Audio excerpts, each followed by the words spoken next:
dalawang subject din yan, subject 1, subject 2. Dalawang verbs din yan, verb 1, verb 2. Eh bakit dito hindi subjunctive? Bakit dito indicative lang? Wala naman kasing doubt eh. In fact, hindi nga sila nagda-doubt eh. Sure nga sila eh. No? So, ang talaga nagpapasubjunctive, guys, ang main form, ang main ingredient, ang main factor kung bakit nagiging subjunctive ang isang sentence ay kung mayroong doubt at uncertainty. Okay po? Klaro ba tayo doon? Anong tanong mo, Asela?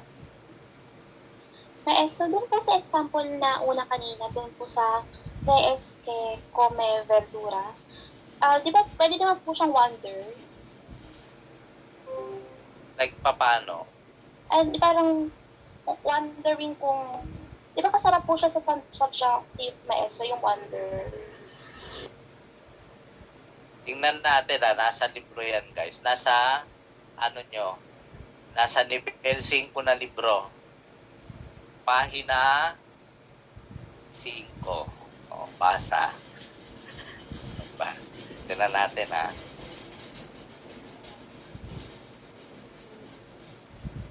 Nandito yan, kung sakaling kayo ay nagtatanong kung nasan ba yung mga subjunctive trigger, nasa nivel 5 na libro. Maestro, tanong lang po. Pansin ko lang puro may mga kayong sentence sa ginagawa niyo po. Di ba kay what yun? What yung English na? Dahil maraming meaning ang ke. Meron pang gamit ang ke na walang direct translation. So dito, ang translation dito ng ke ay that. Tsaka yung ke na what, may tilde yun eh. Eh dito naman wala naman siyang tilde.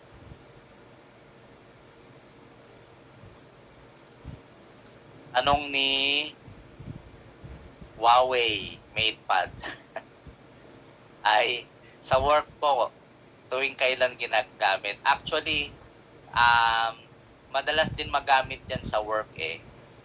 Every time, yun, number 1, di ba marami siyang gamit, no? Isang gamit niya yung uncertainty.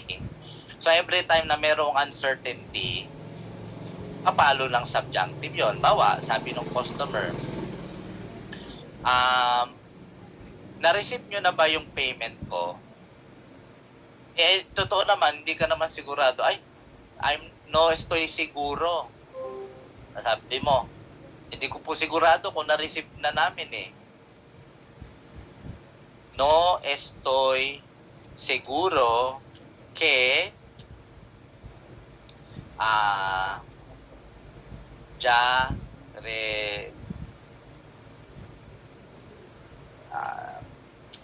ya tenemos su pago. Ganyan, no?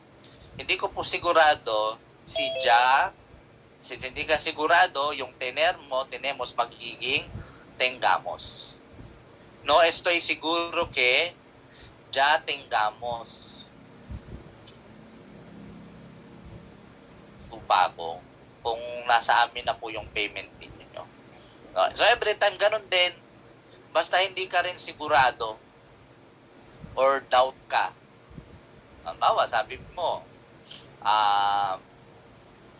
mapopost ba yung aking, pagka ba ako'y nagbayad today, mapopost na ba yung payment ko within that day? No? Eh, doubt ka, may doubt ka. Ako, duda ako dyan, sir. Pagka sinabi mong ganon, basta nag-doubt ka, uncertainty ka, yun, magsasubjunctive yun. Kahit sa trabaho pa. Basta ganun din naman ang gamit niya. That's actually the main reason, guys, kung bakit natin ito pinag-aaralan eh. Kasi sa trabaho natin, meron din ito eh.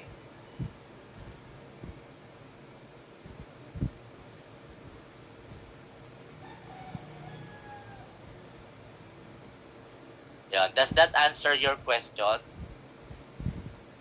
Yung... Si senyor. Okay po. So, pago. Anong pa, guys?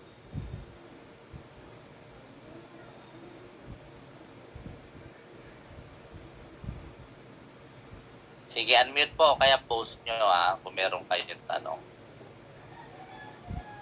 Maestro, yung pago, pagar yun, di ba?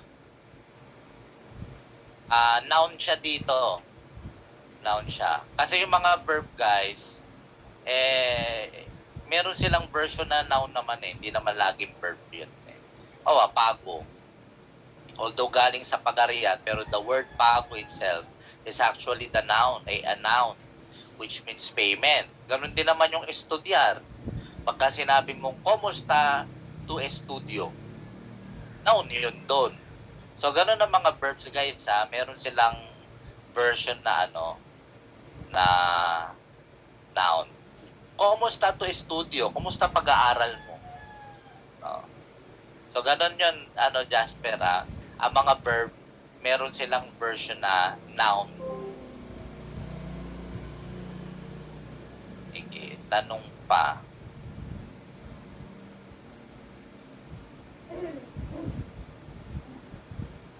Maestro, paano ba malalaman kung noun o verb yung sa sentence nung salita? Kailangan mong mapamilyar. So, diyan papasok yung magbabasa ka ng marami, makikinig ka ng marami, no? Tsaka dun sa dun mo na ma-detect yun Pagka nabasa mo sa sentence, malalaman mo na kung ang tinutukoy niya ay noun ba yun o verb ba yun. So, sa familiarity siya talaga. O, rude ba sa Spanish yung pag-respond ng no estoy seguro de que?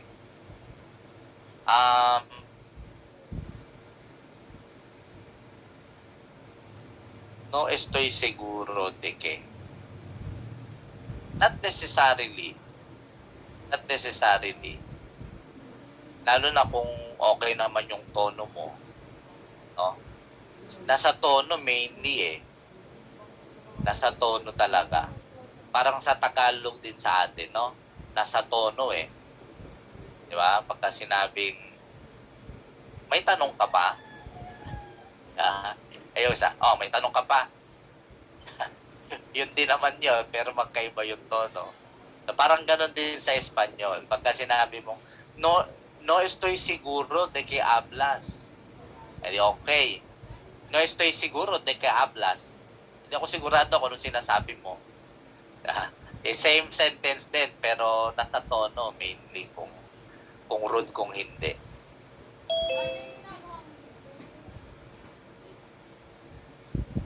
Ano pa? Sige.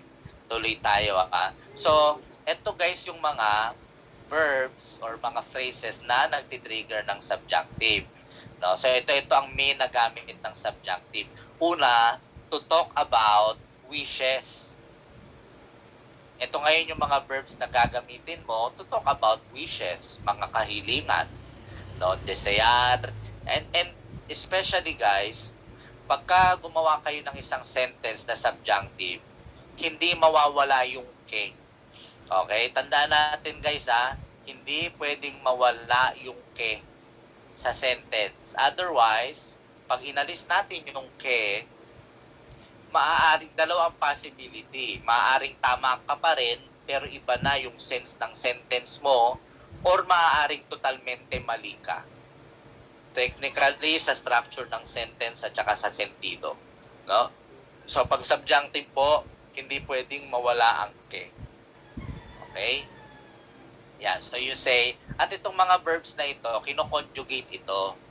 Desear que, it becomes yo deseo que, tú deseas que, yo espero que, tú esperas que, nosotros esperamos que, exijo, exiges, insisto, insistes, insiste, prefiero, quiero, pido, necesito. Lahat yan ay ikino-conjugate. Hindi mo yan gagamitin ng ganyan na hilaw. Yo deseo que, subject 1, verb 1. And then ke. And then yung susunod, yun na yung naka-subjunctive. Subject 2, verb 2, subjunctive. Okay? So, to talk about wishes. Ano pa? Kailan pa ginagamit ang subjunctive? To talk about emotion. So, makikita natin dito guys, kagaya nung sinabi natin kanina, hindi basta-basta ang magsasalita ka ng sentences. No? Pagka meron ng wishes, desire, meron ng emotion, that will most probably be subjunctive. So, kailangan conscious ka sa pagsasalita mo. Ano pa? Impersonal expression. Pagka gumamit ka sa sentence mo ng impersonal expression, pagka sa pagsasalita mo, meron kang ginagamit na words na nagsasabi ng wishes or desire.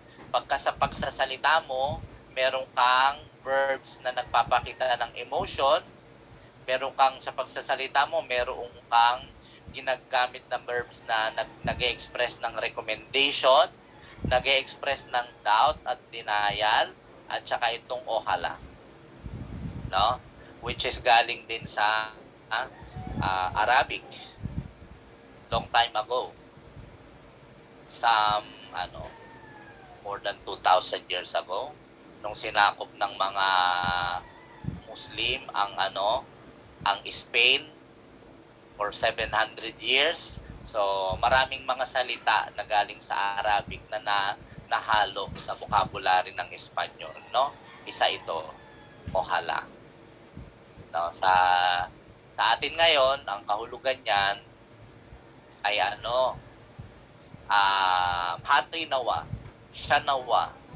Yan. No, pero meron ako narinig minsan na originally daw ay ang gamit nito if Allah permits. Kasi ngayon hindi nagganon eh. Di ba no, Madam Maruha? Tama ba? Andiyan ba si Maruha? Oo, tanghali na raw yun. Oo nga, kasi tawagan mo si papa mo, tanong mo. Ang paluwasin niya, tanghali na. Oo, Give plus verb or verb plus key. hindi ko alam yan. Ang Jasper? Yung role pag gagawa po ng sentence, kaya po muna o tapos verb or verb plus key. Paano bang structure? Ganito papakita ko yung table. So, basta ito guys ang mga konsepto, no? Kung bakit tayo gumagamit ng subjunctive. Now, relevant dyan, ito naman yung mga verbs na ginagamit mo to talk about emotions. Ayan. Kahit wala dito sa libro guys, basta tumutukoy sa emosyon, pwede yon. A personal opinion, and we're gonna discuss these one by one. Recommendation, kahit wala dyan, pero nagpapakita ng recommendation, pwede nyong gamitin yon. Uncertainty at saka doubt. Ayan. Kahit wala dito guys, pero nagpapakita ng uncertainty or doubt, pwede yon. Pwede natin gamitin yon, no? Now, let me show you the formula.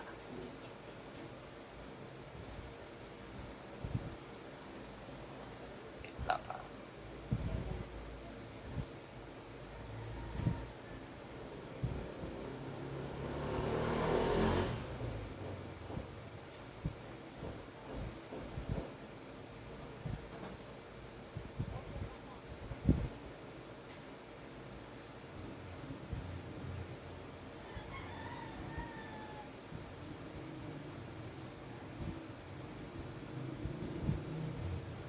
Dennis?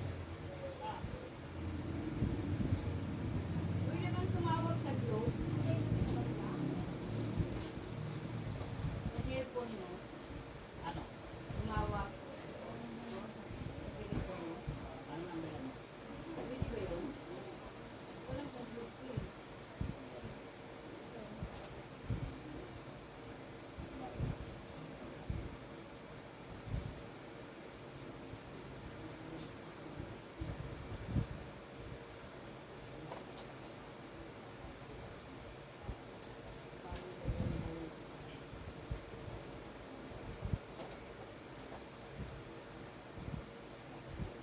yung matagal mag-pull up.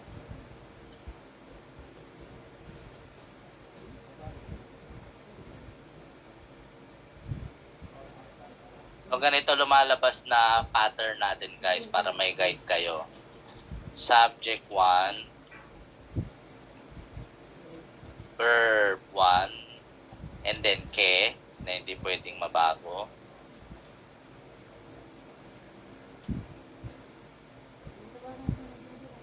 And then, subject 2, verb 2,